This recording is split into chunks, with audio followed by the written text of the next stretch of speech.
2월 27일 주일 예배를 주님께 올려드리도록 하겠습니다.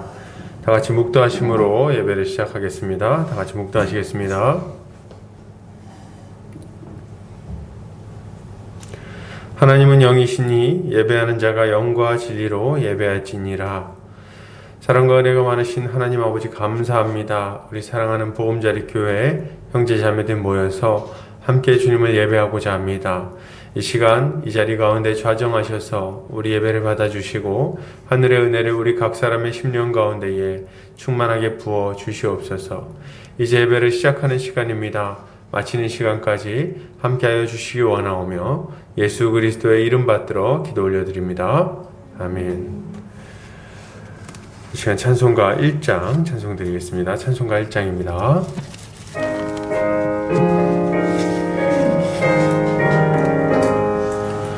만복의 근원 하나님, 온 백성 찬송 드리고 저 천사여 찬송하세. 찬송 성부 성자 성령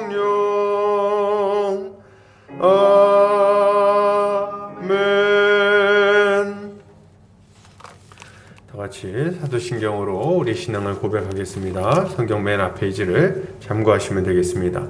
다 같이 고백합니다. 전능하사 천지를 만드신 하나님 아버지를 내가 믿사오며 그 외아들 우리 주 예수 그리스도를 믿사오니 이는 성령으로 잉태하사 동정녀 마리아에게 나시고 본디오 빌라도에게 고난을 받으사 십자가에 못 박혀 죽으시고 장사한 지 사흘 만에 죽은 자 가운데서 다시 살아나시며 하늘에 오르사 전능하신 하나님 우편에 앉아 계시다가 저리로서 산자와 죽은 자를 심판하러 오시리라.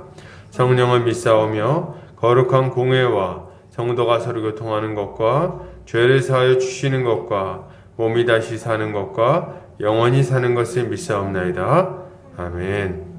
다 같이 우리 주님이 가르치신 기도하겠습니다. 하늘에 계신 우리 아버지여, 이름이 거룩히 여김을 받으시오며 나라의 임하옵시며 뜻이 하늘에서 이룬 것 같이 땅에서도 이루어지이다. 오늘날 우리에게 일용할 양식을 주옵시고 우리가 우리에게 죄 지은 자를 사하여 준 것 같이 우리 죄를 사하여 주옵시고 우리를 시험에 들게 하지 마옵시고 다만 악에서 구하옵소서. 대개 나라와 권세와 영광이 아버지께 영원히 있사옵나이다. 아멘. 이 시간 우리 한 주간의 삶을 돌아보면서 우리 주님께 회개하는 시간을 갖도록 하겠습니다. 우리 잘못한 것들이 있다면 주님 앞에 솔직하게 고백해야 될 죄들이 있다면 이 시간 주님 앞에 자복하고 사죄의 은총을 구하는 시간 갖도록 하겠습니다. 다 같이 기도합니다.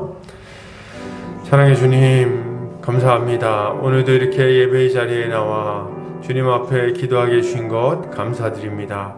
주님, 우리 한 주간의 삶을 돌아보며 다시금 주님의 은혜를 구하게 됩니다. 주님, 주님의 말씀에 순종하며 주님의 마음을 시원케 해드리는 그런 모습으로 살았던 모습보다도 여전히 옛사람의 모습으로 죄를 짓고 그 죄 가운데 머무르며 살려고 했던 모습이 있음을 주님 앞에 고백합니다. 주님이 추악한 죄들에서 우리가 벗어나게 하여 주시고 이 죄에서 벗어나 자유를 얻고 주님이 원하시는 거룩하고 의롭고 복된 삶을 살아갈 수 있도록 주여 아버지 세임 주시기 원합니다. 저희의 모든 더러운 것들 예수 십자가 보혈로 씻어주셔서 다시금 정결한 심령이 되게 하여 주시기를 원합니다. 그리하여 우리 주님이 원하시는 복된 삶, 주님이 원하시는 의로운 삶, 그런 삶을 살아낼 수 있기를 원하오니 주여 은혜 베풀어 주시옵소서. 주께서 모든 것들을 다 십자가 위에서 깨끗하게 씻어주시고 정결케 하여 주시옵소서. 예수 십자가 보혈의 능력이 우리를 모든 죄에서 완전히 자유롭게 하심을 믿습니다. 감사드리며 예수 그리스도 이름 받들어 기도 올려드립니다. 아멘. 이 시간 우리 찬송가 94장 찬송 드리겠습니다. 찬송가 94장입니다.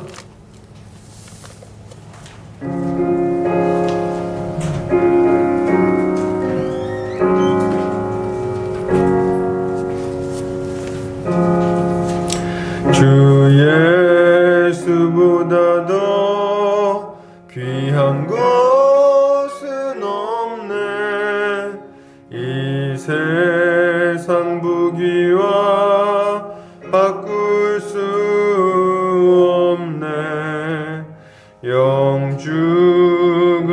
대신 돌아가신 그 놀라운 사랑 잊지 못해. 세상 즐거움 다 버리고 세상 자랑 다 버렸네. 주 예수보다 더 귀한 것은 없네. 예수 밖에는 없네. 주 예수보다 더 귀한 것은 없네. 이 세상 명예와 바꿀 수 없네. 이전에 즐기던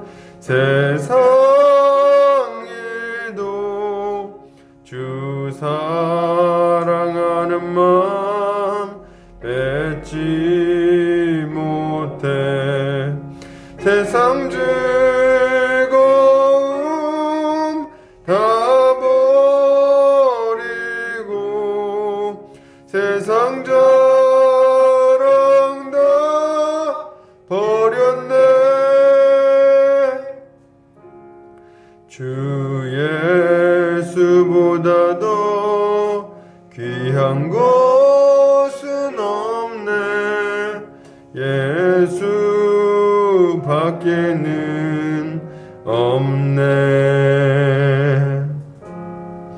주 예수보다 더 귀한 것은 없네. 이 세상 행복과 바꿀 수 없네. 유혹과 핍박이 몰려와도 주 섬기는 내 맘 변치 않아. 세상 즐거움 다 버리고 세상 자랑 다 버렸네. 주 예수보다 더 귀한 것은 없네. 예수 밖에는 없네. 아멘. 이 시간 우리를 대표해서 우리 백인 성도님 나오셔서 기도해 주시겠습니다.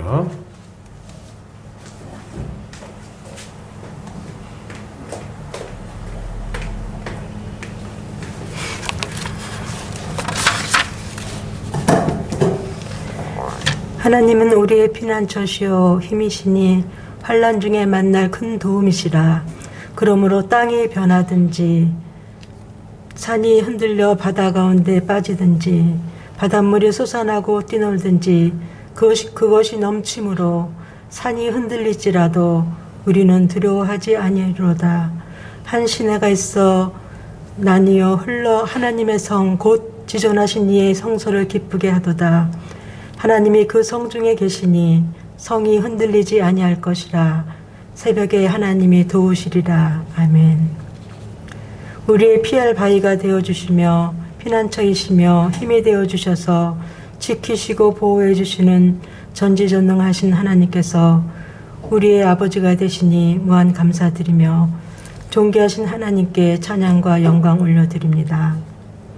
죄로 인해 방황하고 유리하는 인생들에게 친히 찾아오셔서 예수 그리스도를 통하여 십자가의 능력으로 거듭나게 하시고 복음을 믿는 자들에게 의롭다 칭해 주시며 하나님의 자녀로 삼아주셔서 가치 있고 존귀한 자로 바꿔주신 하나님의 크신 은혜에 감사를 드립니다. 그리스도 예수 안에서 새로운 피조물 새 것이 된 우리들이오나 지나간 한 주간의 삶을 돌아볼 때 여전히 저희가 죄와 싸워 이기지 못하고 죄에 머물렀던 시간들이 많았음을 고백합니다. 하나님, 우리들의 연약함을 불쌍히 여겨주시옵시고 예수 그리스도의 보혈로서 저희들을 씻어주셔서 정결함으로 거룩하신 하나님께 나아가 예배드리게 하여 주옵소서. 우리 안에 정한 마음을 창조하시고 정직한 영으로 날마다 새롭게 하여 주셔서 주의 구원의 즐거움을 회복시켜 주시고 자원하는 마음으로 주신 사명 기쁨으로 감당하길 원합니다. 저희들의 삶의 목적과 방향이 이 땅의 것에 머무르지 않게 하시고 또한 우리에게 예기치 못한 환난과 위기가 찾아올지라도 요동치 않도록 주님의 말씀으로 강건케 하여 주시옵소서. 하나님의 선하시고 기뻐하시는 온전한 뜻이 무엇인지 분별하게 하시며 믿음의 주가 되시며 우리를 온전케 하시는 예수 그리스도를 바라보며 오직 하나님의 영광만을 위하여 살아가는 주의 자녀 되게 하여 주옵소서. 하나님의 선하신 계획 가운데 보금자리 교회를 이곳에 세우시고 이 시간까지 주의 은혜로 이끌어 주심에 감사를 드립니다.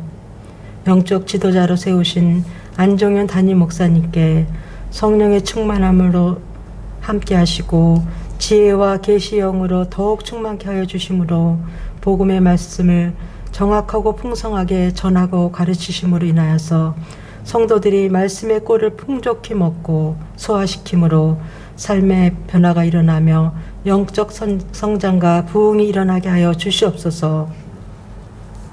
협력 목회하시는 안정호 목사님께도 은혜의 말씀으로 충만케 하사 맡겨주신 모든 사역을 통하여서 하나님께 돌아오는 영혼들이 날마다 더하게 하심으로 기쁨으로 귀한 사역을 감당케 하여 주시옵소서. 자라나는 다음 세대들을 위하여 기도드립니다. 이들을 주님의 능력으로 지키시고 보호하여 주셔서 세상의 잘못된 문화와 가치관에 물들지 않게 하시고 진리의 말씀으로 굳게 세워주셔서 하나님께서 펼쳐주실 미래를 향하여 건강하고 힘차게 전진하는 하나님의 사람들 되게 하여 주시옵소서. 하나님의 말씀이 선포되는 시간 굳은 마음을 기경하여 주셔서 부드럽고 사모하는 마음으로 말씀을 받게 하시며 아멘으로 화답하는 은혜의 시간 되게 하여 주시옵소서. 또한 들은 바의 말씀을 믿음으로 화합하여서 삶의 현장에서 좋은 열매 많이 맺게 하여 주시옵소서. 감사드리며 모든 말씀 믿음의 주가 되시며 우리를 온전케 하시는 예수 그리스도 이름으로 기도드립니다. 아멘.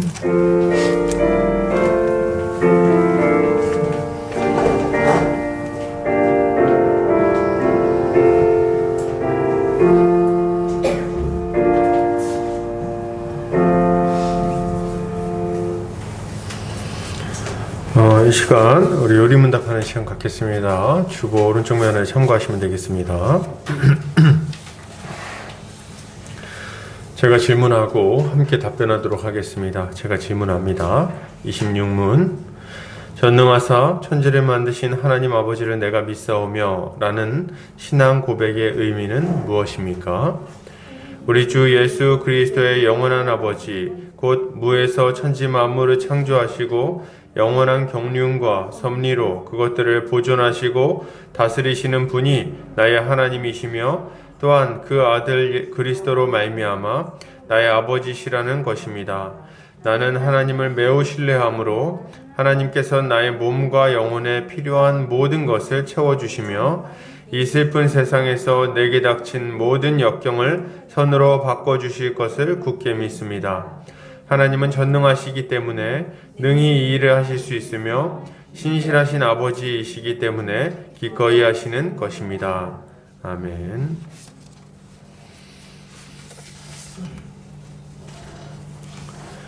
이 시간 우리 교회 소식 보겠습니다. 보금자리 교회 오신 성도님들 주님 이름으로 환영합니다. 주님 안에서 함께 자라가기를 소망합니다. 점심 식사 이후에 에베소서 GBS가 진행됩니다. 은혜가 충만한 시간이 되도록 기도해 주시기를 부탁드립니다. 말씀선교센터와 한 책의 사람들, 말씀운동연합과 누룩운동, 숙명여대 시카모임 가운데 많은 열매가 맺혀지도록 기도해 주시면 감사하겠습니다. 말씀 보겠습니다. 에베소서 6장 4절 말씀입니다. 에베소 6장 4절 말씀입니다. 제 성경으로는 신약성경 316페이지입니다. 제가 봉독해 올리겠습니다. 또 아비들아, 너희 자녀를 노엽게 하지 말고 오직 주의 교훈과 훈계로 양육하라. 아멘. 에베소서 6장 4절 주의 교훈과 훈계로 자녀를 양육하라 라는 제목으로 말씀 보도록 하겠습니다. 우리는 지난주에 가정에서 자녀들이 부모에게 어떻게 행해야 하는지에 대해서 배웠습니다. 그래서 가정윤리에 대해서 계속 배우고 있는 거죠. 자녀들은 그 부모를 공경해야 합니다. 부모를 공경해야 돼요. 이게 가장 기본적인 원리라고 할 수 있어요. 우리의 마음에 새겨진 본성이 부모에게 공경해야 된다는 것을 가르칠 뿐 아니라 율법에서 부모를 공경하라고 명령하고 있고, 그리고 복음의 원리를 생각해 볼 때에도 우리는 가장 가까운 이웃인 부모를 공경해야 하는 것이 맞는 것입니다. 눈에 보이는 부모에게 공경하지 않는다면, 부모를 공경하지 않는다면 눈에 보이지 않는 하늘의 아버지를 공경할 수가 없는 거죠. 그런 말은 성립될 수가 없는 겁니다. 부모는 하나님께서 그 자녀를 돌보기 위해서 보내주신 하나님의 대리자라고 할 수가 있어요. 그러니 그 권위를 인정하고 그를 사랑하고 아끼는 것은, 또 그의 권위에 순복하는 것은 하나님의 백성이 가져야 할 마땅한 태도라고 할 수 있는 것입니다. 그렇기에 참된 믿음의 주요한 증거 중에 하나는 부모를 공경하는 거예요. 그래서 부모를 잘 공경하느냐 아니냐에 따라서 그 믿음이 참되냐 아니냐를 일정 부분 우리는 살펴볼 수 있는 것입니다. 지금 시대가 참 악해서 부모를 공경하기보다는 부모에게 불순종하거나 완악하게 행하는 일들이 참 많다는 생각이 듭니다. 부모님한테 함부로 대하고 말도 함부로 하고 또 그 권위를 아예 인정하지 않는 경우도 많고, 근데 이제 이것을 이 시대는 크게 문제시하지 않는 것 같아요. 크게 문제시하지 않고 그저 그러려니 요새 애들은 그냥 원래 그래 이렇게 하면서 넘어가는 것이 점점 이렇게 그런 분위기가 많아진다는 생각을 하게 됩니다. 그런 문화가 되어지고 있는 것 같아요. 이럴 때 기독교인들은 정신을 좀 바짝 차려야겠어요. 정신을 바짝 차려야 된다. 왜냐하면 부모를 공경하지 않는 이 문화가 퍼져나간다는 것은 하나님이 세우신 가장 기초적인 질서가 무너져가고 있다는 것을 의미하기 때문에 그렇습니다. 그리고 이런 문화가 전반적으로 퍼져 있게 되면 세상은 아주 급속도로 타락하게 되어 있어요. 부모에게 순종하지 않는 자녀들은 세상에서 잘 살겠습니까? 아니죠. 기본적인 어떤 통제에 순종하는 것을 배우지 못하기 때문에 세상 속에서 자기 소견에 오른 대로 완악하게 막 행하게 되어 있는 거예요. 그 결과 세상은 더 빠른 속도로 타락하게 되는 거죠. 문제는 우리 자녀들이겠죠. 기독교인들은 이런 세상의 풍조를 거슬러서 질서를 지키는 삶을 살아야 되고, 자신의 자녀들을 그러한 질서에 순종하는 자녀들로 잘 양육하는 것이 필요합니다. 잘 지도해야 돼요. 왜요? 이 자녀들이 이 세상 속에서 하나님의 백성으로 말씀에 순종하며 잘 살기 위해서는 이 가정 안에서 질서에 순종하는 것을 잘 배워야만 가능하기 때문에 그렇습니다. 세상을 거슬리며 살아가려면 가정 안에서 먼저 순종을 배워야 된다는 거예요. 안 그러면은 순식간에 휩쓸리게 되는 거죠. 가정 안에서 질서가 바로 세워질 때 하나님의 자녀들은 올바른 신앙을 잘 전수받고 하나님의 뜻대로 살아갈 수 있는 거예요. 그런 의미에서 자녀를 잘 양육하는 것은 아주 중요한 일이라고 말씀드릴 수 있겠습니다. 그래서 오늘 우린 자녀 양육에 대해서 좀 같이 살펴보려고 하는데, 제가 이제 이걸 준비하면서 문득 든 생각이, 참 우리 중에는 자녀를 이미 다 양육했거나 혹은 이제 자녀를 이제 양육을 이제 해야 되는 그런 경우가 굉장히 많다는 생각이 들었어요. 실제로 당장 자녀를 양육해야 되는 그런 어떤 우리 성도님들이 뭐 저희 가정 아니면은 뭐 한두 가정밖에 없어가지고 제가 참 그렇구나 이런 생각을 했는데, 그러나 아직 결혼하지 못하신 청년들이라든지 뭐 이렇게 준비하고 있는 분들은 앞으로 우리가 다 당면할 일들이에요. 그래서 자녀를 잘 양육을 해나가야 되는데, 그 원리에 대해서 잘 배워놓으면 이후에 이런 것들을 잘 적용해서 할 수 있을 거라는 생각이 듭니다. 그래서 오늘 설교를 나랑은 상관없는 거다 이렇게 생각하지 마시고 잘 듣고 배워서 우리의 어떤 신앙의 어떤 중요한 한 영역으로 잘 삼으면 좋겠다는 생각이 듭니다. 자, 그러면 우리 좀 살펴보게 될 텐데요. 부모는 자녀를 어떻게 양육해야 될까요? 뭐 자녀는 부모를 공경한다 이렇게 얘기를 하는데, 그럼 부모는 자녀를 어떻게 해야 됩니까? 4절에 보면 잘 나와 있어요. 또 아비들아, 너희 자녀를 노엽게 하지 말고 오직 주의 교훈과 훈계로 양육해라 이렇게 명령을 하고 있습니다. 이 성경을 기록할 당시의 그 시대 배경을 보면 이 가르침이 굉장히 파격적이고 충격적인 교훈이라는 것을 우리가 금방 알 수가 있습니다. 왜 그러냐면 당시 이제 로마의 그 문화는 가장을 중심으로 해서 굉장히 강력하게 그 권위가 인정되는 시대였기 때문에 그렇습니다. 당시 로마의 가장은 파트리아 포테스타스라고 불리는 가장의 특권을 가지고 있었어요. 이 가장은 종이나 물건뿐 아니라 자기 자녀도 마음대로 처분할 권리를 가지고 있었습니다. 윌리엄 바클레이는 이에 대해서 이렇게 설명을 하고 있는데요. 로마의 아버지는 자기 가족에 대해 절대적인 권세를 가지고 있었다. 그는 그들을 종으로 팔 수도 있었고 심지어 사슬에 묶인 채 그의 밭에서 일하도록 할 수도 있었으며, 법이 그의 손안에 있었기에 제멋대로 린치를 가할 수 있었고 마음대로 벌을 내릴 수 있었다. 심지어 자기 아이를 사형에 처할 수도 있었다. 이렇게 얘기를 하고 있어요.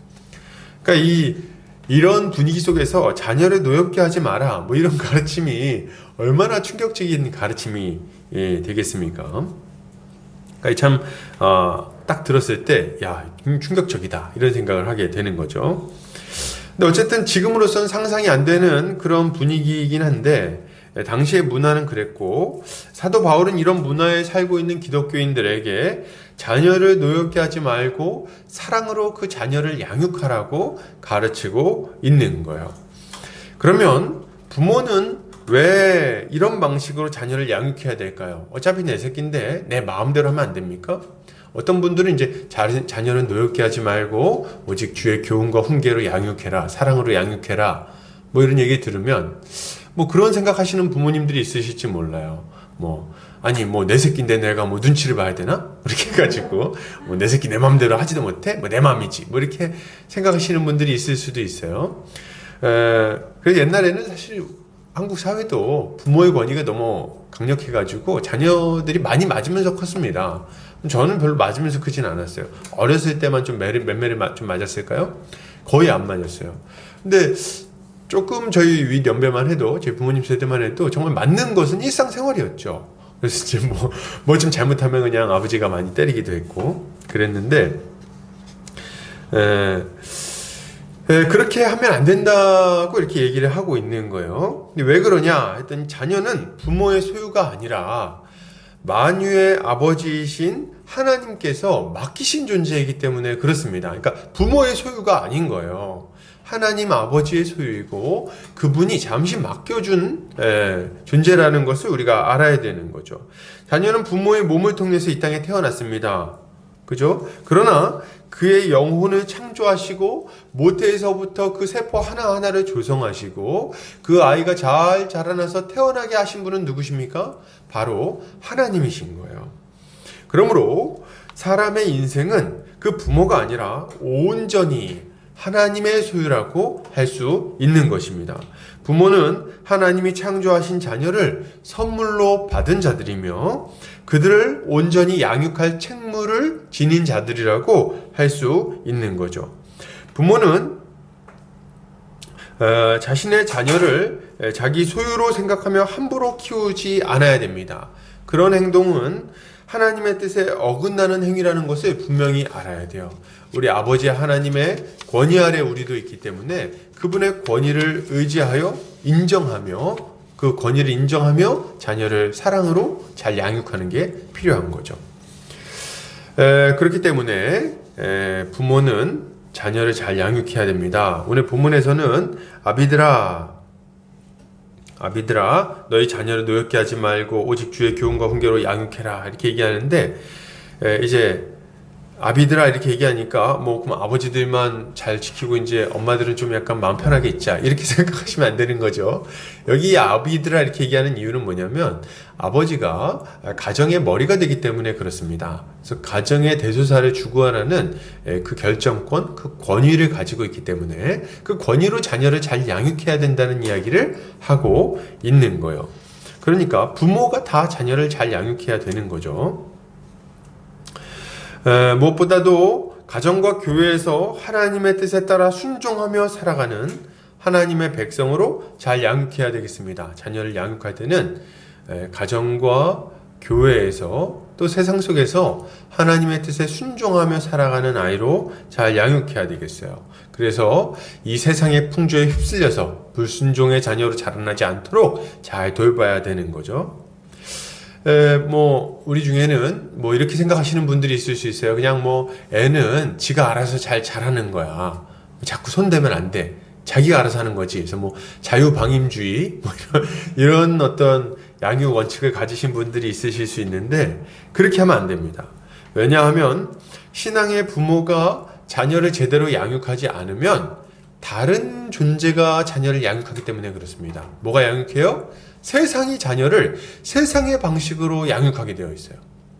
그래서 이 자녀가 세상의 가치관과 세계관을 다 받아들이고 그 사단의 그 지배하에 있는 세상의 가르침을 쫓아 살아가게 되는 거예요. 그래서 부모는 절대로 자녀를 그대로 내버려두면 안 됩니다. 자녀를 이렇게 내버려두면은 자녀들은 세상과 뒤섞여서 순식간에 하나님을 떠나게 돼 있어요. 그래서 하나님 모르게 되게 되어 있는 거죠. 여러분, 사랑하는 우리 성도님들, 사사기를 한번 보세요. 양육을 포기한 결과가 얼마나 비참하게 나타나는지를 우리는 사사기를 통해서 금방 배울 수가 있습니다. 사사기 2장을 보면 여호수아가 죽은 이후의 이야기가 등장하는데요. 한번 제가 읽어드릴게요. 그 세대의 사람도 다 그 조상들에게로 돌아갔고 그 후에 일어난 다른 세대는 여호와를 알지 못하며 여호와께서 이스라엘을 위하여 행하신 일도 알지 못하였더라. 이스라엘 자손이 여호와의 목전에 악을 행하여 바알들을 섬기며 애굽 땅에서 그들을 인도하여 내신 그들의 조상들의 하나님 여호와를 버리고 다른 신들 곧 그들의 주위에 있는 백성의 신들을 따라 그들에게 절하여 여호와를 진노하게 하였으되 곧 그들이 여호와를 버리고 바알과 아스타롯을 섬겼으므로 여호와께서 이스라엘에게 진노하사 노략하는 자의 손에 넘겨주사 그들이 노략을 당하게 하시며 또 주위에 있는 모든 대적의 손에 팔아 넘기심에 그들이 다시는 대적을 당하지 못하였으며 그들이 어디로 가든지 여호와의 손이 그들에게 재앙을 내리시니 곧 여호와께서 말씀하신 것과 같고 여호와께서 그들에게 맹세하신 것과 같아서 그들의 괴로움이 심하였더라. 아멘. 지금 이게 굉장히 충격적인 얘기입니다. 자녀를 제대로 양육하지 못한 이스라엘에게 어떤 일이 일어납니까? 부모 세대가 이제 다 죽었어요. 여호수아가 죽고 그 신실한 믿음의 사람들 요단강을 건너서 가나안인들과 이 전쟁을 벌였던 여리고성을 함락시켰던 그 믿음의 사람들이 다 이제 하나님께로 돌아갑니다. 그 이후에 어떤 일이 일어나냐면 신앙이 전수가 안 돼요. 신앙이 전수되지 않으니까 여호와를 알지 못하는 전혀 새로운 세대가 일어나게 됩니다. 다른 세대. 이 세대는 하나님이 약속하신 그 약속을 따라서 가나안 땅을 정복했던 세대와는 전혀 다른 세대예요. 그래서 마치 가나안 땅의 사람들과 똑같은 모습을 가지고 살아가는 패역한 백성이 등장하게 되는데, 이들은 제일 먼저 하는 일이 우상을 숭배합니다. 우상을 숭배해서 바알과 아스타롯, 밀곰 등등 온갖 종류의 그 악한 자들을 막 섬기면서 살아가요. 그리고 그렇게 살아가면서 죄도 많이 짓게 되는 거죠. 그 결과는 뭡니까? 하나님께 버림받아서 이방 민족들에게 노략당하고 고통당하는 삶을 살아가게 되는 거예요. 여러분, 우리는 이걸 볼 때 크게 경고함을 받아야 돼요. 우리가 우리 믿음의 자녀들을 잘 양육하지 않으면요, 이런 일들이 일어나게 될 것입니다. 우리의 자녀들은 믿음을 잃어버리고 세상으로 나가게 될 거예요. 그들은 음란하게 우상을 숭배하게 될 겁니다. 뭐 가가지고 부처 섬긴다는 얘기가 아니에요. 어디 가가지고 이슬람교가 된다는 얘기가 아닙니다. 뭐 실제로 그렇게 될 수도 있겠죠? 그런데 그거보다도 훨씬 더 많이 일어나는 일은 뭐냐면, 돈을 숭배하고 자기 욕심을 숭배하고 성공을 숭배하고 이 세상의 쾌락을 쫓아서 자기 자신을 숭배하면서 살아가는 우상 숭배자가 되어 버릴 거예요. 그리고 그렇게 막 그냥 세상의 성공을 쫓아서 돈을 추구하면서 막 살아가면서 만족하며 살면 좋겠는데 그렇지 않은 겁니다. 어떻게 돼요? 하나님께서 이방 민족을 들어서 이스라엘 민족을 치신 것과 같이 이들의 인생에는 온갖 종류의 고통과 고난과 공고함이 기다리고 있을 거예요. 그들은 아무리 많은 돈을 벌고 아무리 큰 성공을 해도 만족하지 못할 겁니다. 그 마음속에는 하나님을 잃어버린 그 상실한 마음대로 늘 공허함이 있을 것이고 늘 부족함이 있을 거예요. 그래서 더 탐욕스럽게 살다가 더 많은 죄를 짓고 더 큰 고통을 당하게 될 겁니다. 그 죄의 결과를 그들은 맛보며 살게 될 거예요. 예, 죄 때문에 사람들에게 정죄당하게 될 것이고, 어느 높은 위치에 올라간 그 순간에 죄 때문에 바닥으로 곤두박질 치는 일들이 그 인생에 있을 겁니다. 그리고 그들의 인생 가운데는 하나님이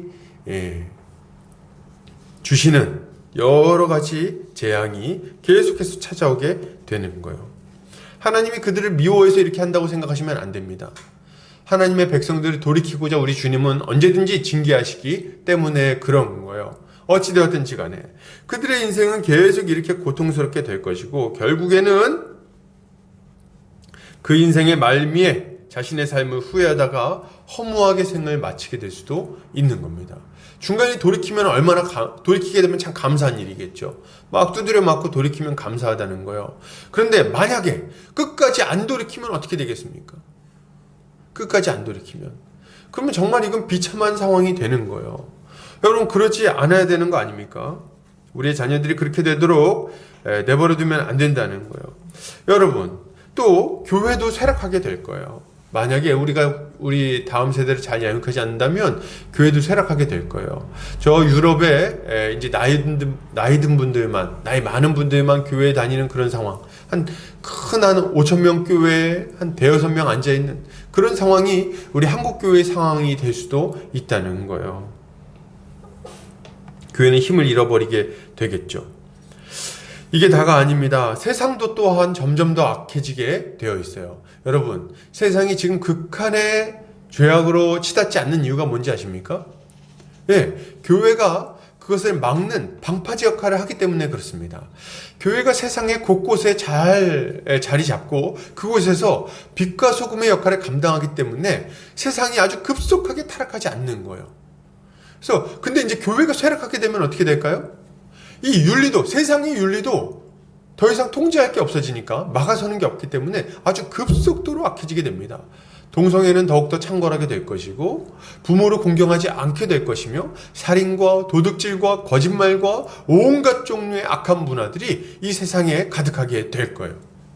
여러분, 우린 이런 것들을 생각하면서 우리 자녀 양육을 어떻게 해야 되는지를 고민해야 되는 것입니다. 여러분, 자녀를 잘 양육해야 되겠습니다. 하나님의 말씀으로 자녀를 잘 지도해서 우리의 신앙이 다음 세대까지 잘 전수되도록 애써야 되는 거예요. 이렇게 애쓰시는 우리 성도님들 되시기를 주의 이름으로 축복합니다.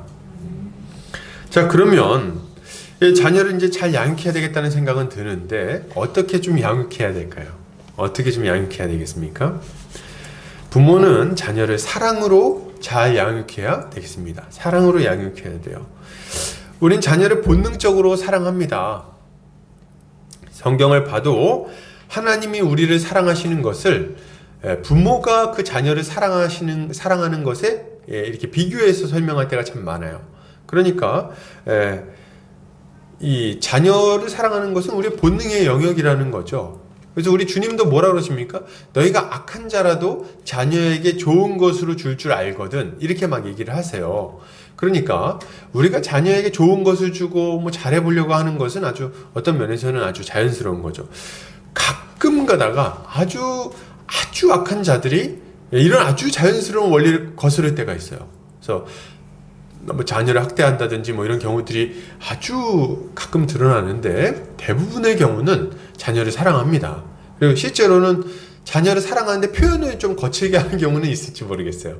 그러나 아주 악독한 경우가 아니면은 대부분 거의 대다수는 자녀를 아주 사랑할 수밖에 없는 거죠. 본능에 새겨져 있어요. 그래서 이제 자녀에게 좋은 것, 가장 좋은 것을 주고 싶어 하는 게 우리의 마음인데, 문제는 뭡니까? 우리가 참 뭐가 좋은지를 잘 모르는 경우가 많다는 거예요. 뭘 줘야 좋은지, 그리고 그 좋은 거를 어떻게 줘야 되는지를 잘 모르는 경우가 많습니다. 그래가지고 문제가 생기는 거예요. 그렇기 때문에 우리는 부모로서 자녀를 어떻게 잘 양육할 것인지에 대해서 그 기본적인 원리들을 잘 배울 필요가 있습니다. 먼저 우리가 이렇게 자녀를 잘 양육하기 위해서는 자녀 양육의 목표를 좀 잘 설정할 필요가 있어요. 우리는 어떻게 양육할 것인가, 왜 양육할 것인가, 뭐 이런 목표를 잘 설정해야 된다는 거예요. 자녀 양육의 목표를 이 시대 많은 부모들이 자녀의 성공이나 안정된 생활로 설정하고 있다는 것은 참 이 시대의 불행이라고 저는 생각합니다. 자녀가 잘 먹고 잘 사는 거를 목표로 자녀를 양육하는 경우가 너무 많다는 거예요. 그래서 왜 그렇게 하는가 봤더니 좋은 걸 주고 싶어서 그래요. 자신들이 인생을 살아봤는데 자기들은 좀 힘들었어. 근데 이제 자녀들이 좀 편하길 바라는 거예요. 근데 편하길 바라니까 뭐합니까? 딱 보니까 돈 많고 성공한 사람들이 좀 행복해 보이는 거예요. 딱 봤을 때. 그리고 뭔가 좀 자기가 이렇게 돈 없어가지고 서러웠던 경험들이 생각이 나서 애가 돈을 많이 벌거나 성공하면은 이런 고통을 겪지 않고 아주 편안하게 행복하게 살 거라는 생각을 하는 겁니다. 그래서 어떻게 해요? 이 자녀들이 돈을 잘 벌 수 있도록 하기 위해서 그 토대를 마련해 주고 싶어 합니다. 성공할 수 있는 토대, 그리고 자기 꿈을 좀 잘 발현할 수 있는 어떤 토대, 뭐 이런 토대들, 돈을 잘 벌 수 있는 토대들. 그래가지고 이제 자녀를 그걸 잘 갖추게 하기 위해서 양육을 하는데, 우리 한국 사회에서 이 자녀가 성공하고 돈 잘 벌 수 있기 위해서 요구되는 조건으로 대다수 부모들이 생각하는 게 뭐냐면 공부입니다. 학업이에요, 학업. 학업을 잘 해가지고 좋은 성적을 받아가지고 좋은 대학교에 가면 좋은 직장에 가게 되고 거기서 안정된 생활을 영위할 수 있을 거라는 생각을 많이 합니다. 그래서 이제 공부를 그렇게 시키려고 애를 쓰는 거예요. 그래서 이들이 참 그동안 이제 그런 거 많이 부러워했어요. 돈 많은 사람들, 성공한 사람들이 큰 소리 뻥뻥 치면서 막 살아가는 거.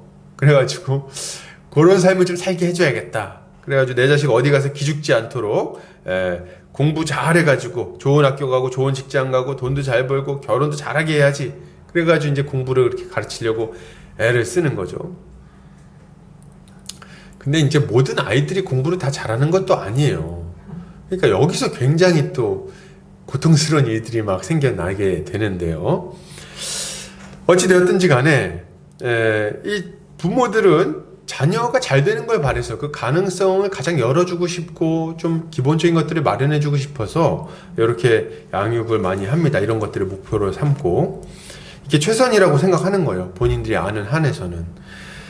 그러나 이것은 참 어리석은 모습이라고 말씀드리고 싶습니다. 이렇게 추구하는 것들이 사람에게 참된 만족과 행복을 가져다 주지 못할 뿐 아니라 돈이나 성공이 사람에게 안정감을 주지도 못하기 때문에 그래요. 그러니까 부모는 무슨 생각을 하는 거예요? 얘가 공부를 잘해가지고 좋은 직장 가고 좋은 학교 가고 좋은 직장 가고 돈을 많이 벌면 편안하고 만족하고 그리고 좀 이렇게 안전할 거야 이런 생각을 한단 말이죠. 근데 실제로는 어때요? 실제로는 이게 그런 역할을 잘 못한다는 거예요. 그 마음에 돈을 많이 벌면 만족을 줘야 되는데 오히려 더 불만족을 주는 경우가 많습니다. 그래서 더 많은 돈을 벌고 싶어하고 더 높은 자리에 올라가고 싶어하고 뭐 이렇게 돼버리는 거예요. 그래서 늘상 그 갈급함 가운데 살아가게 될 뿐만 아니라 그 자리, 돈이나 성공이나 좋은 직장이나 이런 것들이 인생에 있어서 절대적인 반석이 되어주지는 못합니다. 우리가 예상치 못했던 순간에 그런 것들이 확 무너져 버리는 거예요. 그래서 인생이 어느 순간 굉장히 고통스러워지게 되는 거죠.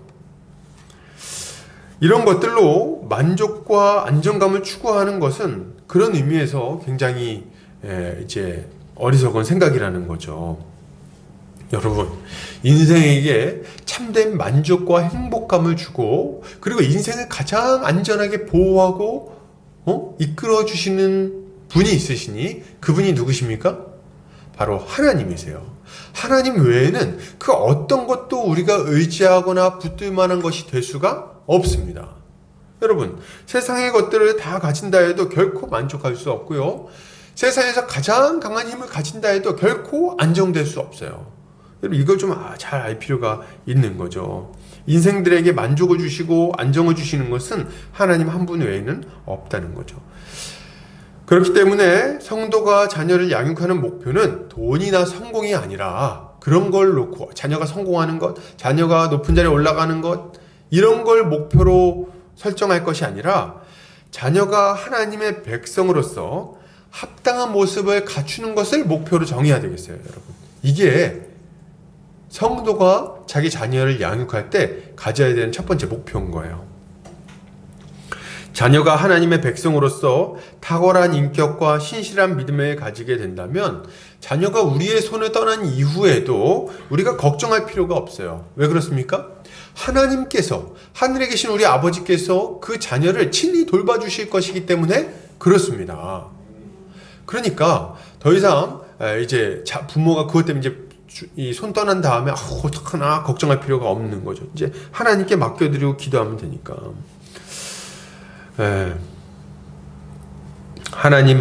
오직 하나님만이 우리의 참된 위로자요, 인도자요, 공급자가 되시는 거죠. 그렇기에 우리는 다른 어떤 것보다도 먼저 자녀가 믿음을 가질 수 있도록, 참된 믿음을 가질 수 있도록 인도하고 지도해야 되는 것입니다. 그러면 이렇게 자녀를 지도하려고 할 때 어떤 방법을 사용해야 될까요? 성도는 자녀를 주의 교훈과 훈계로 양육해야 되겠습니다. 하나님이 이렇게 말씀하세요. 신명기 6장 6절에서 7절입니다. 같이 한번 읽어볼게요. 자, 시작. 오늘 내가 내게 명하는 이 말씀을 너는 마음에 새기고 내 자녀에게 부지런히 가르치며 집에 앉았을 때에든지 길을 갈 때에든지 누워있을 때에든지 일어날 때에든지 이 말씀을 강론할 것이며 이렇게 말하고 있어요. 그래서 부모가 먼저 하나님의 명령을 마음에 새기고 자녀를 부지런히 가르쳐야 된다고 이야기하는 겁니다. 그래서 어떤 순간이라도 가르칠 수 있도록 좀 해야 된다. 이렇게 이야기를 하고 있는 거죠. 먼저는 부모가 하나님의 명령을 마음에 새겨야 되겠습니다. 부모가 말씀을 모르면 자녀를 양육할 수가 없겠죠. 부모가 말씀을 모르는데 뭐 자녀에게 전할 게 뭐가 있겠습니까? 당연히 세상적인 것들밖에 전해주지 못하겠죠. 그러니까 먼저 부모가 하나님의 말씀을 자기 마음에 좀 잘 새겨야 돼요. 그리고 그 말씀을 지속적으로 부지런히 가르쳐야 되는 거죠. 이때 우리가 한 가지 생각할 게 있는데 자녀 양육을, 특별히 신앙교육을 교회에다가 일임하려는 경우 어떤 그런 생각을 하시는 분들이 있어요. 교회에 일임해야 되겠다. 그래서 주일학교 잘 보내면 되겠다. 물론 주일학교는 잘 보내야 되는데요. 여러분, 자녀 양육은요, 1차적으로 부모의 소관이에요. 부모에게 맡겨진 책무입니다.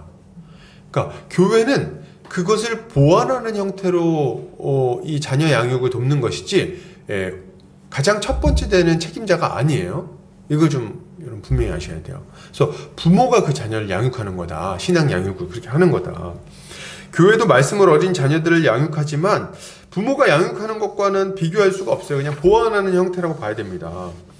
전적으로 책임질 수가 없어요. 일단 여러분 생각해 보세요.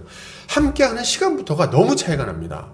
너무 차이가 나요. 그래서 일주일에 한 30분, 1시간, 뭐 많아봐야 한두 시간 양육하고 나머지 시간 전체는 누구랑 같이 있어요? 부모랑 같이 있는 거예요.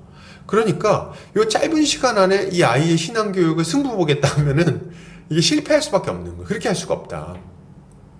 제가 전에 이제 유초등부 교사도 했었고 중고등부 이제 사역자도 하고 했었는데 부모님들 중에는 보면은 이제 주일에 교회 가는 걸로 충분히 신앙은 충분히 잘 교육되고 있다 이렇게 생각하시는 분들이 종종 있습니다. 근데 그럴 수가 없어요. 얘네들이 교회를 안 떠나는 게 기적이야. 그죠? 왜 그렇습니까? 여기 교회 와가지고 한 30분 동안 이제 말씀을 듣는데 30분 동안 누가 설교합니까? 유초등부 한 15분, 20분 하죠. 그죠? 중고등부도 길게 해야 30분 아닙니까? 30분 설교하고 공과교육 한 10분, 15분, 20분 뭐 이렇게 하잖아요. 많이 한다고 30분. 그 30분 뭐 네 이렇게 말씀 듣고 네 이렇게 뭐 합니까? 안 그래요. 애들 양육할 때 보면 어떻게 해요? 농담도 했다가 개혁 콘서트 얘기도 했다가 뭐 말이죠. 설교도 양질의 설교라기는 좀 약간 뭔가 미흡할 때가 많고. 근데 그때 또 애들은 또 지루해하면서 자고 말이죠. 그리고 나서 이제 공과 교육 가면 뭐 합니까? 선생님 오늘 놀아요. 맨날 뭐 했다고 놀아. 근데 맨날 놀자는 거예요. 그래가지고 애들이 제대로 양육을 못 받습니다. 근데 근데 보면은 얘네들이 교회를 다녀요. 이게 기적이야. 어떻게 가능합니까? 하늘의 은혜. 하나님의 그 초월적인 능력으로 애들이 교회를 다니는 거지. 얘네들이 충분히 신앙 양육이 되고 있다고 생각하면 정말 큰 오산입니다. 절대 그렇게 만족하시면 안 되는 거예요. 1차적으로 자녀 양육의 책임은 누구에게 있다? 부모에게 있다. 그래서 부모가 말씀을 가르치지 않으면 자녀는 제대로 말씀 양육을 못 받는다고 생각해도 과언이 아닙니다. 잘 가르쳐야 돼요. 그래서 부모는 하나님의 말씀을 가르칠 수 있을 정도로 본인이 준비를 해야 되겠어요. 가르칠 수 있을 정도로. 잘 알고 기본적인 내용들을 어렸을 때부터 잘 설명해 줄 수 있도록. 그래서 아이가 뭐 물어볼 수 있잖아요. 공룡은 언제 생겨났어? 뭐 이런 거 막 물어볼 수 있잖아요. 설명을 잘 해줘야 돼요. 6억 5천만 년 전에 뭐 이런 얘기하면 벌써 틀린 거지. 안 돼. 문제. 벌써 부모부터 세상적인 이 세계관에 딱 사로잡혀 있는데 어떻게 자녀들에게 뭘 가르쳐 줄 수 있겠어요? 좋은 책은 어떻게 골라줄 것이며 애가 이렇게 어떤 잘못한 행동을 했을 때 그걸 어떻게 교훈해 줄 수 있겠어요? 안 된다 이거.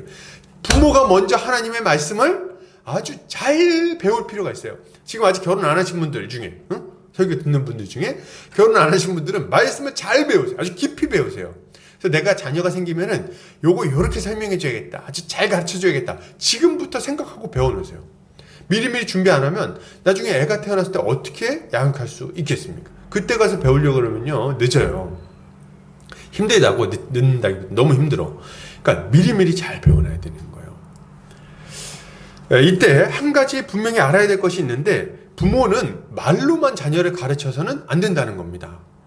부모가 말로는 막 이렇게 저렇게 막 이렇게 해야 된다 저렇게 해야 된다 이것이 옳은 것이다 얘기할 수 있겠죠. 근데 말로 그렇게 하는 건 참 중요한 일인데 거기서 멈추면 안 돼요. 부모는 자녀의 모범이 되어줘야 돼요. 그래서 자녀에게 야, 너 어디 가서 욕하면 안 돼. 이렇게 가르쳤으면은 부모가 욕을 하면 안 됩니다. 부모가 욕을 하면 안 돼. 이게 참 어려운 일이죠. 근데 부모가 이렇게 뭐 자녀의 언어 습관을 잘 교정해 주겠다. 이렇게 해놓고 나서 본인은 막 안 좋은 언어 습관을 막 가지고 있어. 그럼 어떻게 될까요? 그럼 당연히 자녀는 우리 아빠는 말로만, 우리 엄마는 말로만 저렇게 하고 실제로는 그렇지 않네? 이런 것들을 그냥 배우는 거예요. 경험적으로. 그래서 그냥 자연스럽게 그것을 자신의 신앙 형태로 삼게 됩니다. 특히나 제가 굉장히 우려하는 것 하나가 있는데 우리 믿는 부모님들 안에 자녀를 신앙으로 양육하겠다고 이렇게 얘기하고선 실제 삶은 본인의 삶은 믿음으로 안 사는 경우들이 있어요. 이런 경우는 정말 자녀의 양육에 큰 해악을 끼칩니다. 자녀들이 어렸을 때부터 뭘 배우냐면 교회에서는 저렇게 하고 집에 오면은 다르게 해도 되는구나 이걸 배우는 거예요. 몸에 뱄니다 그게. 그래서 이중적인 신앙생활이 너무 자연스럽게 돼버리는 거예요. 이거를 용납하면 안 되는 거죠. 그리고 그렇게까지 안 된다 할지라도 신앙에 있어서 굉장히 냉소적인 태도를 보이게 될 확률이 높습니다. 그래서 이렇게 좋은 말씀 듣고 나서도, 말씀 잘 듣고 나서도 앞에서는 아멘 하고 뒤에 와서는 아유 저거 누가 지켜, 뭐 이런 생각을 하면서 할 수 있다는 거예요. 그래서 절대로 이 부모가 이 두 개가 괴리되는 그런 신앙생활을 하면 안 되는 거예요. 자녀를 양육할 때. 부모는 자녀가 올바른 신앙이 무엇인지를 잘 배울 수 있도록 잘 가르칠 뿐만 아니라 스스로도 그 모범이 되어서 스스로의 믿음을 점검하면서 잘 자녀를 양육할 필요가 있는 거죠. 이렇게 잘 자녀를 양육하는 우리 성도님들 되시기 바랍니다. 그런데 이렇게 부모가 아니죠. 자녀를 주의 교훈으로 양육하는 것은 이렇게 그렇게 어렵다고만 생각할 건 아니에요. 일단 그냥 기본적인 것만 잘해도 자녀는 하나님께서 또 잘 자라나도록 또 돌봐주십니다. 일단 아기 때는 어떻게 해야 됩니까? 아기 때는 양육할 때 사랑으로 잘 양육해야 되겠어요. 사랑으로 잘 돌봐주는 것. 일단 아기 때는 말을 잘 못 알아들으니까 잘 키우는 게 우선이죠. 잘 먹이고 뭐 안 좋은 거 하지 못하도록 이렇게 잘 막아주고, 뭐 땅이 떨어진 거 못 먹게 막고 말이죠. 이런 것들 잘 교육해야 돼요.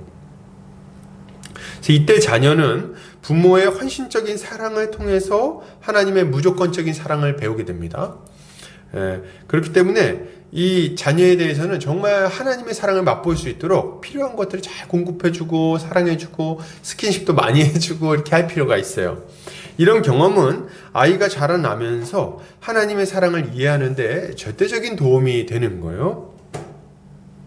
그리고 이제 아이가 조금 자라나면 아이에게 기본적인 신앙 훈련을 좀 시킬 필요가 있습니다. 이때 뭐 애들 한 3살부터 5살 사이에 좀 컸을 때, 이때 무슨 교리 교육을 시키라는 말은 아니에요. 이때 훈련시켜야 되는 것은 교회를 잘 데리고 다니는 겁니다. 여러분, 교회를 잘 데리고 다녀야 되는 거예요.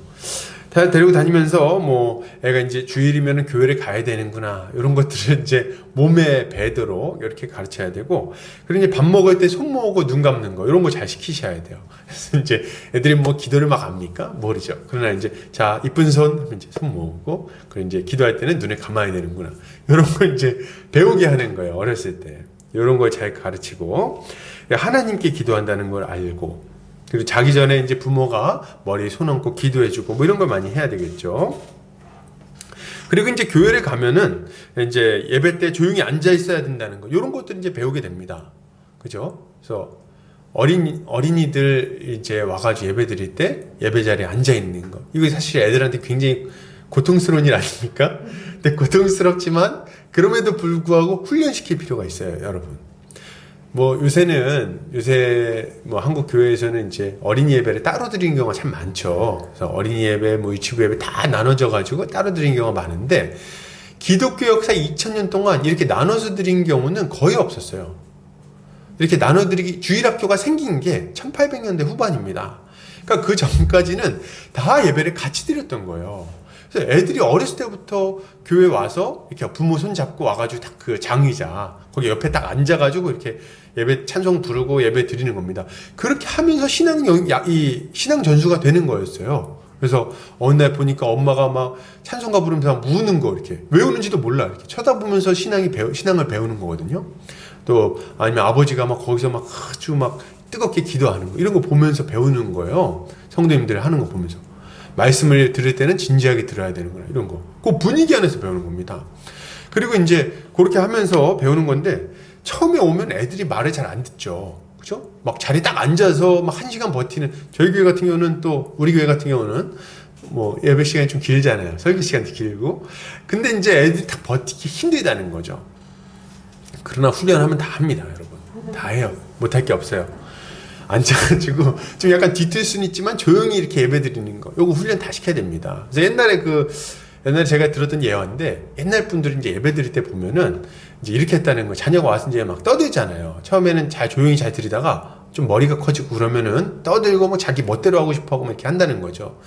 그때 이제 예배 시간에 막 떠들고 그러면 옆에 있던 이렇게 어른들이 이렇게 쳐다본다는 거예요. 성도님들이 이렇게 딱 쳐다본다는 거예요.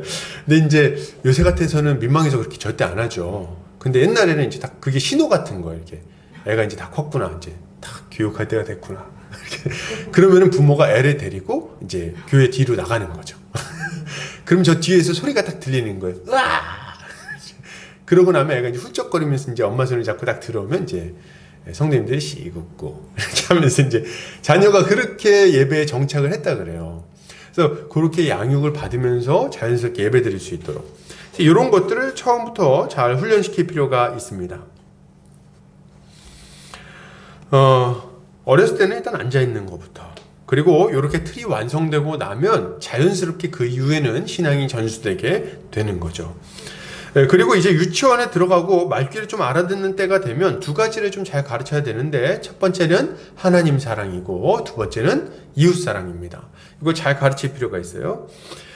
그리고 이제 기본적인 복음 교육을 이제 유치원 때부터는 좀 시작할 필요가 있어요. 복음을 잘 가르칠 필요가 있어요. 하나님의 창조와 인간의 타락, 그리고 예수 그리스도의 십자가와 부활, 그리고 믿음으로 말미암아 얻는 구원, 이런 것들을 좀 이제 유치원 정도 되면 가르치기 시작해야 됩니다. 잘 가르쳐야 돼요.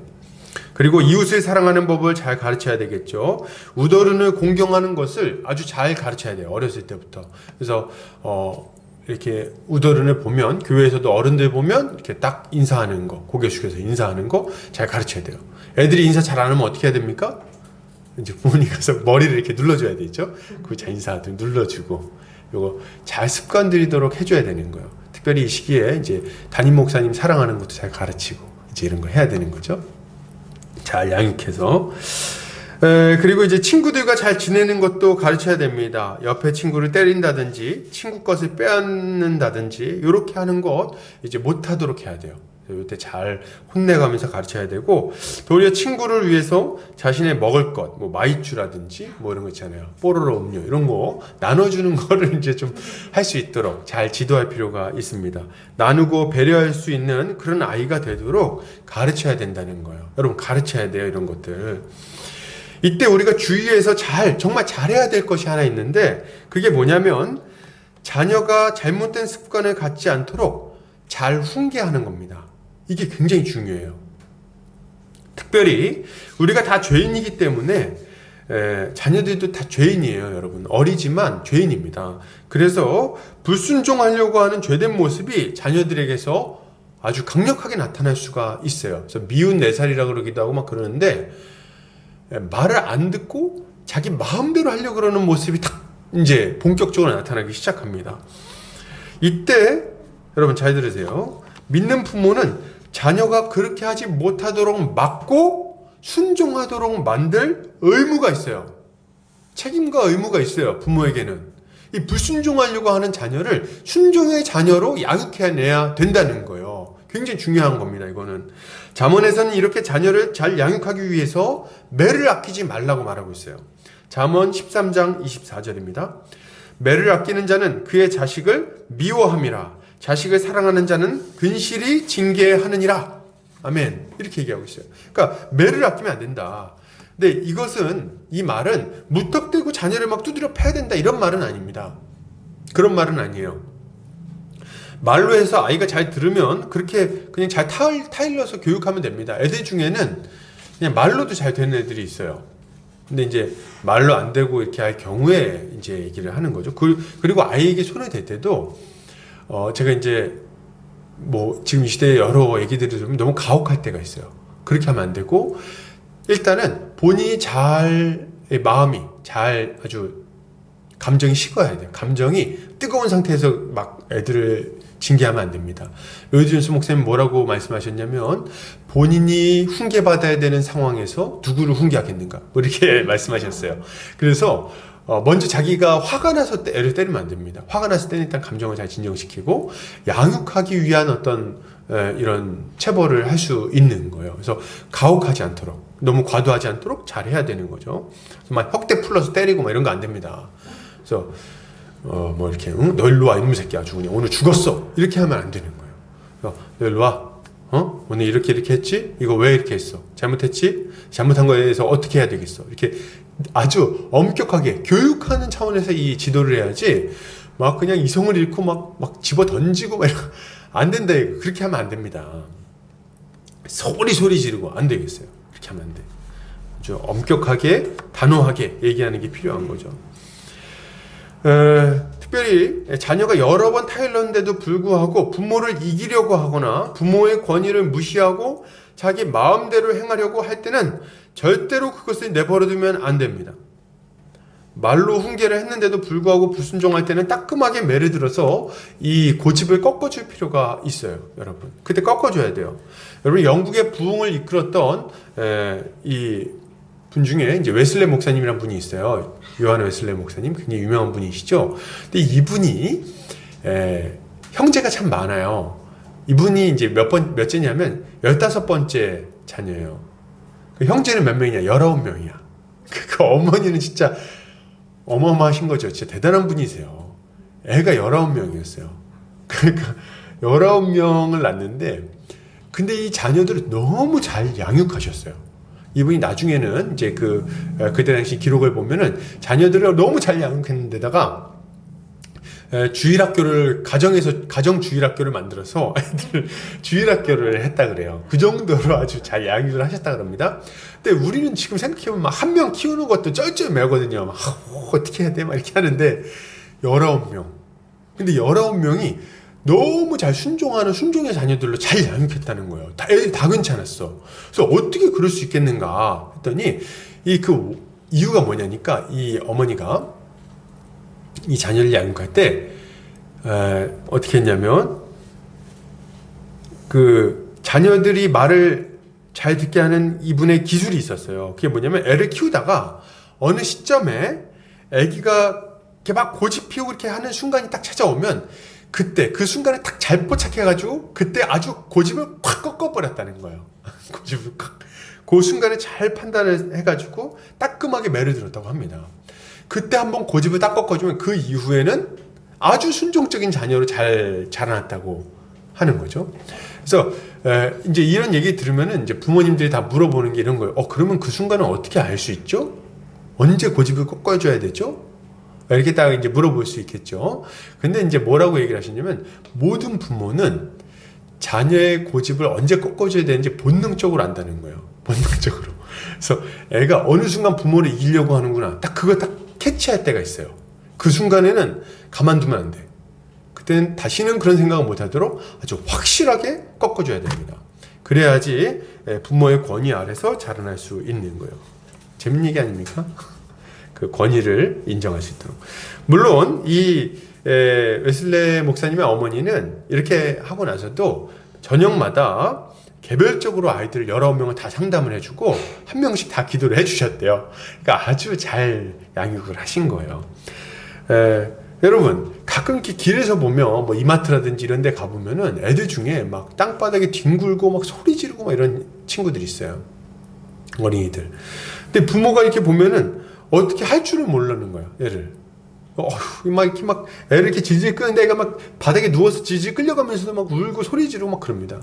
근데 부모는요, 그걸 딱 그런 상황이 되면은 민망하고 주변 사람들한테 민폐가 끼친다는 생각 때문에 이제 이 상황을 버티지를 못하는 거예요. 애가 그걸 알아요. 알아가지고 계속 막 그 부모를 그런 방식으로 이기려고 하는 거거든요. 내버려두면 안 되는 거예요. 아주 그때 가만두면 안 되는 거야. 그래서 요 아이가 그렇게 하지 않도록 잘 지도하는 게 너무 중요하다. 부모가 힘드니까 자녀가 원하는 대로 이제 자녀의 소원을 들어줌으로써 그 상황을 종식시키는 것은 미봉책에 불과해요. 한번 그런 경험을 하고 나면요, 다음번에는 더 완고하게 부모를 이겨먹으려고 합니다. 그러니까 바꾸기가 훨씬 힘들어져요. 그래서 그렇게 내버려두면 안 됩니다. 반드시 그것을 조기에 진압해야 되는 거예요. 조기 진압. 이 반란을 진압해갖고 절대로 그런 생각을 못하도록 해야 되는 거죠.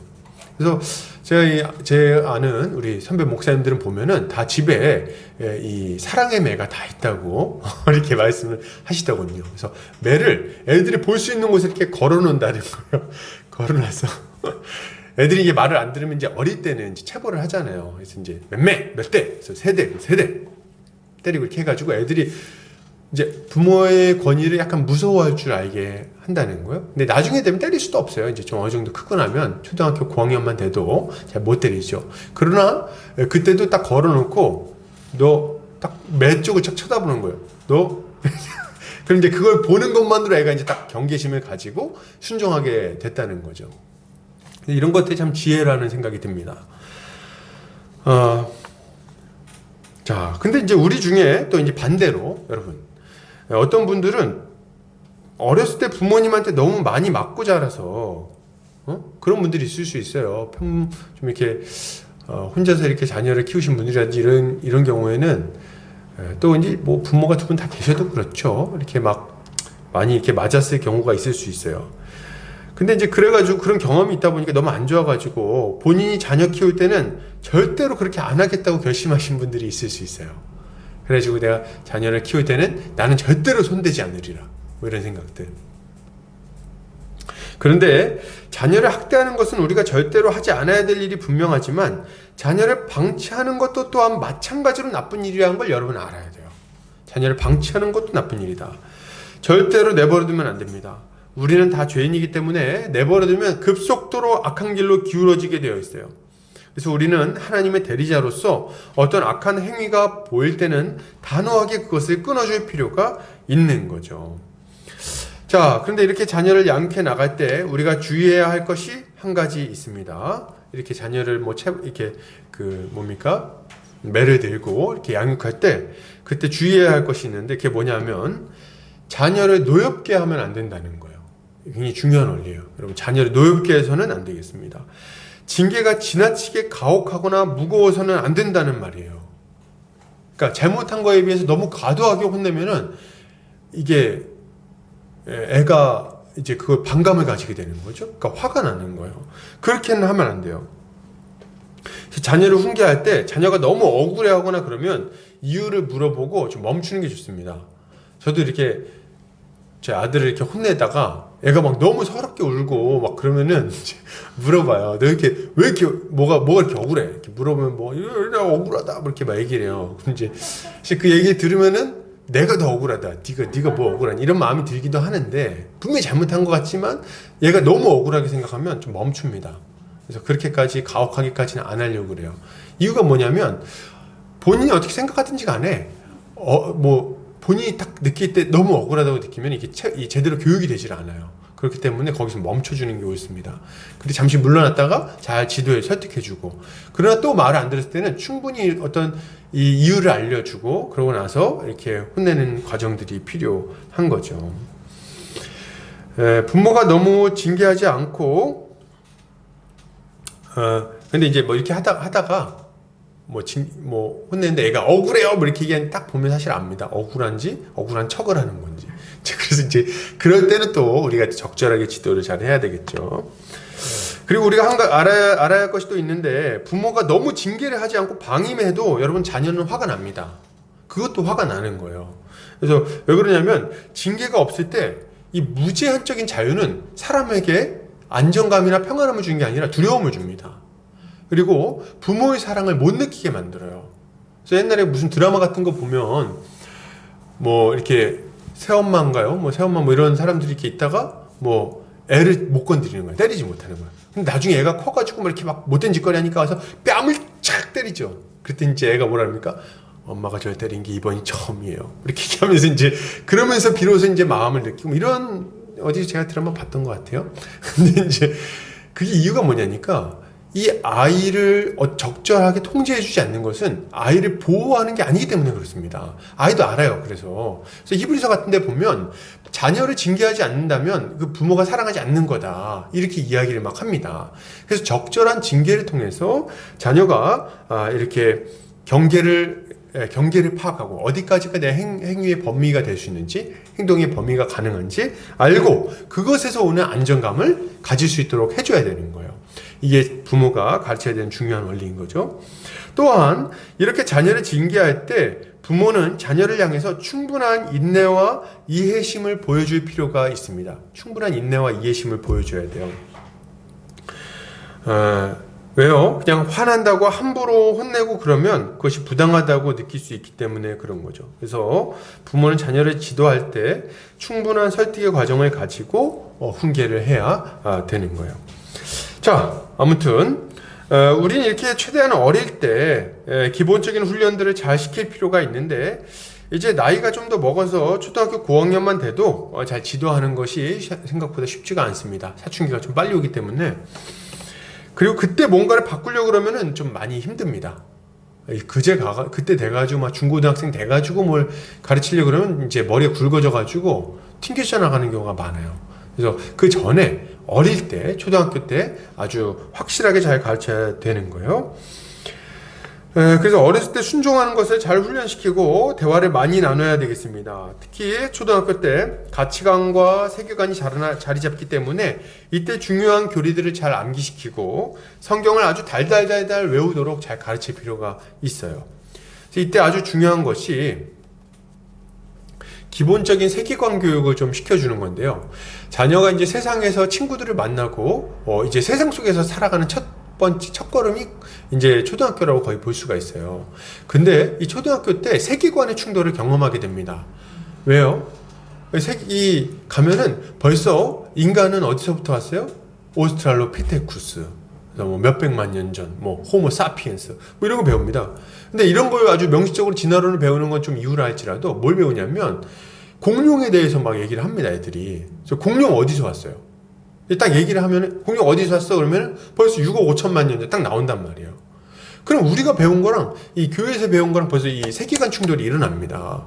그래서 이럴 때 아이들이 혼란을 겪지 않도록 기본적인 세계관 교육을 잘 시켜주고 그리고 그것들에 대해서 잘 대처할 수 있도록 가르치는 것들이 굉장히 필요한 거예요.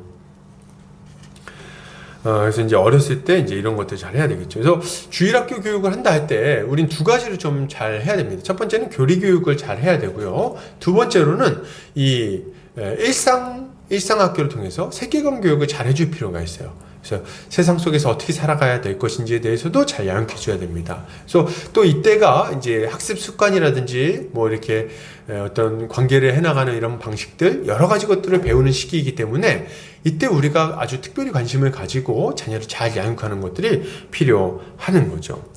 그리고 이제 중고등학생이 됐을 때는 이때는 진짜 어렵습니다.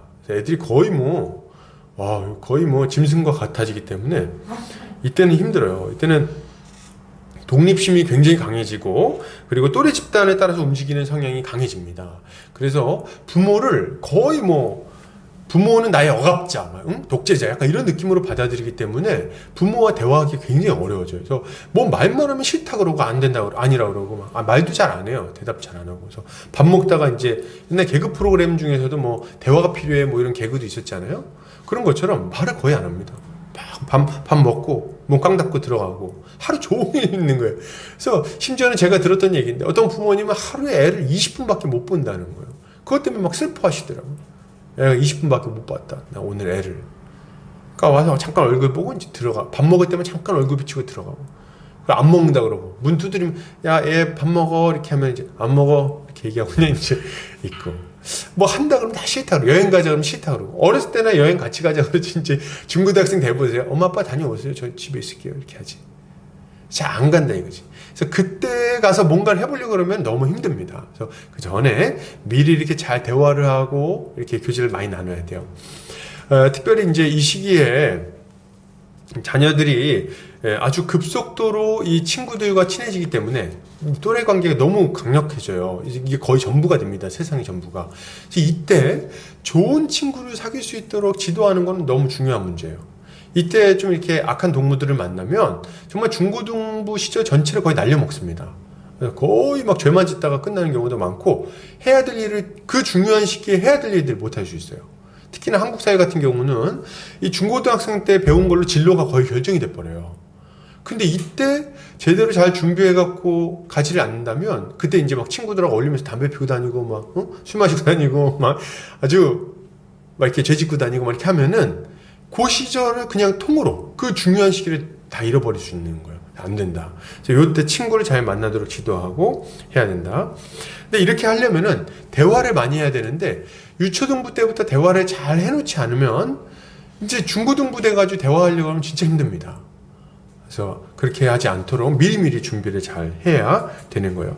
이 시기는 반드시 필요한 시기예요. 왜 이런 시기가 필요하냐면 이 자녀가 한 사람의 부모에게 속하지 않은 한 사람의 독립된 인격으로서 이제 자리 잡고 하나님과 대면해서 1대1 관계를 형성해 나가고 그리고 세상 속에서 자신의 위치를 확인해 나가는 거기 때문에 이 시기가 반드시 있어야 됩니다. 이 시기를 잘 보내지 못하면은 독립할 수가 없어요.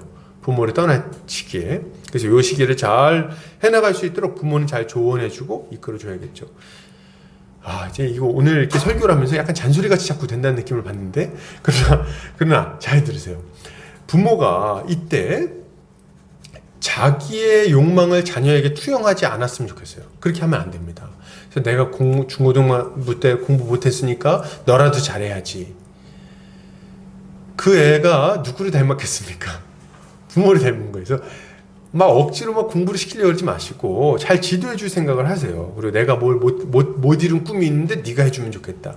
부모와 자녀가 잘 마음이 맞아가지고 할 수 있으면 좋겠지만 그렇지 않다면 강압적으로 해서는 안 됩니다.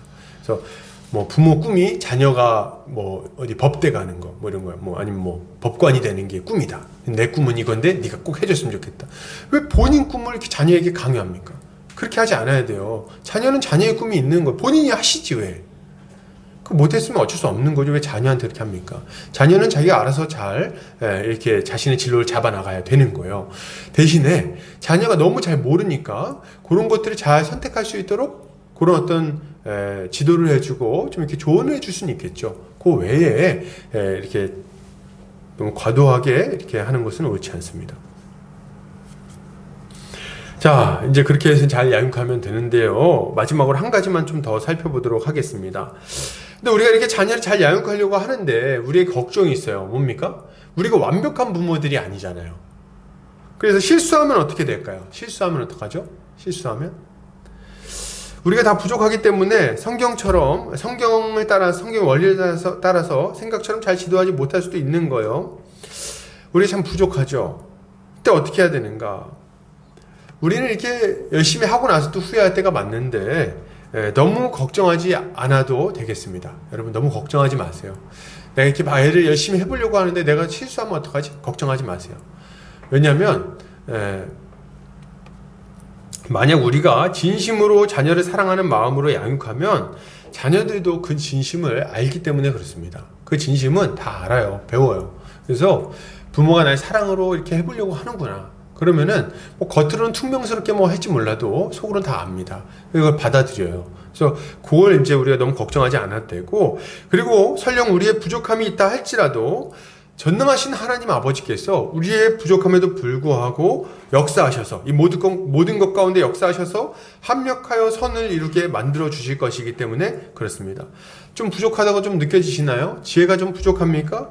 그러면 좀 하나님께 기도하시기 바랍니다. 기도하면서 지혜를 구해야 돼요. 하나님께서 우리가 기도하면서 자녀를 양육해 나가려고 할 때 우리의 부족함을 넉넉히 채워주시고 우리의 부족함을 주님께서 좋은 것들로 바꿔 주실 거예요. 이걸 믿고 자녀를 최선을 다해 양육하는 우리 성도님들 되시기를 바랍니다. 결론을 드립니다. 여러분, 주의 자녀들을 잘 양육하시기를 바랍니다. 자녀를 노엽게 하지 말고 주의 교훈과 훈계로 자녀를 양육합시다. 이것을 통해서 다음 세대가 하나님의 좋은 일꾼으로 잘 자라나서 하나님 나라의 복을 풍성하게 전파하는 그런 일꾼이 되도록 해야 하겠습니다. 이번 한 주간도 주의 은혜로 승리하는 성도님들 되시기를 주의 이름으로 축복합니다. 기도하겠습니다. 사랑과 은혜가 많으신 하나님 아버지 감사합니다. 오늘 사랑하는 우리 성도님들과 함께 말씀을 살펴봤습니다. 주님, 우리에게 주께서 자녀들을 주시고 자녀를 양육하게 하시니 감사합니다.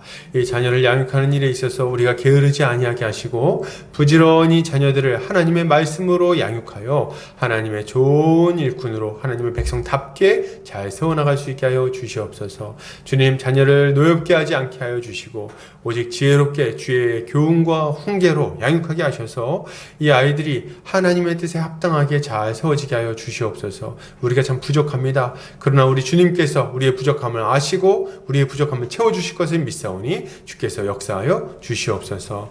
감사합니다. 주께서 이 모든 일에 선하게 함께해 주실 것을 믿사오며 예수 그리스도 이름 받들어 기도 올려드립니다. 아멘. 우리 찬송가 50장 1절 찬송하면서 헌금하는 시간 갖겠습니다.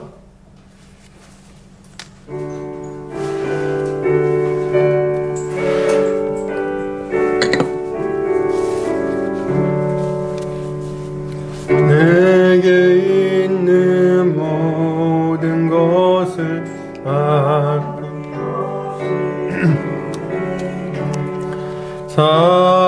사랑하고 의지하며 주만 따라 살리라. 주께 드리네, 주께 드리네. 사랑하는 구주 앞에 모두 드리네. 아멘. 기도합니다. 사랑과 은혜가 많으신 하나님 아버지, 감사합니다. 오늘 사랑하는 우리 보금자리 교회 형제자매들 모여서 예배하게 해주시니 감사드립니다. 오늘 우리가 주님 앞에 우리의 물질과 우리의 마음과 우리의 인생 올려드리오니 주님 받으시고 주님 마음껏 사용하여 주시옵소서. 주님, 우리가 주님이 공급하시는 것들로 늘 자족하며 만족하며 감사하며 살게 하여 주시옵소서. 돈 때문에 울고 웃고 슬퍼하며 주님 떠난 일 없도록 주께서 돌봐 주시옵소서. 주님, 우리가 주님 안에서 한 몸 한 가족임을 주님 우리가 믿사오니 주님, 우리가 물질로 서로를 돕고 그로 말미암아 함께 교회를 잘 세워나가게 하여 주시옵소서. 주님, 우리 사랑하는 성도들 붙들어 주시기를 원합니다. 믿음을 주시옵소서. 어려운 시기입니다. 이 어려운 시기에 믿음 떨어지지 아니하도록 성령으로 충만하게 하여 주시고, 또 주님 아버지 그들의 건강도 지켜주셔서 이 어려운 시기에 주님 건강 안전할 수 있도록 주께서 주님 건강을 지켜 주시옵소서. 또한 아버지, 가족들 가운데 아직 믿지 않는 가족들 예수를 믿게 하여 주시고 그들의 건강도 지켜주셔서 함께 모여 함께 예배하는 날이 속히 올 수 있도록 주여 도와 주시옵소서. 우리 사랑하는 성도들 여러 가지 기도의 제목들이 있습니다. 물질적인 기도의 제목들, 그리고 또 여러 진로의 문제와 또 가정의 문제들 주님 앞에 기도의 제목들로 내어놓고 있사오니 주님이 모든 기도 제목들 가운데 신실하게 응답하여 주시기를 주님 간구합니다. 주님 역사하여 주시옵소서. 아직 어린 영혼들 주님 기억하여 주시고 하나님 말씀으로 잘 양육받아서 다음 세대를 감당할 만한 좋은 일꾼으로 잘 세워지게 하여 주시옵소서. 이제는 예수 그리스도의 은혜와 하나님 아버지의 극진하신 사랑하심과 성령의 감화 감동 교통인도 충만하신 은혜가 이제 주께서 맡기신 자녀를, 믿음의 자녀들을 주의 교훈과 훈계로 잘 양육하기로 결단하는 모든 형제자매들 머리 위에, 이 보금자리 교회 위에 이제로부터 영원까지 함께 있을지어다. 아멘.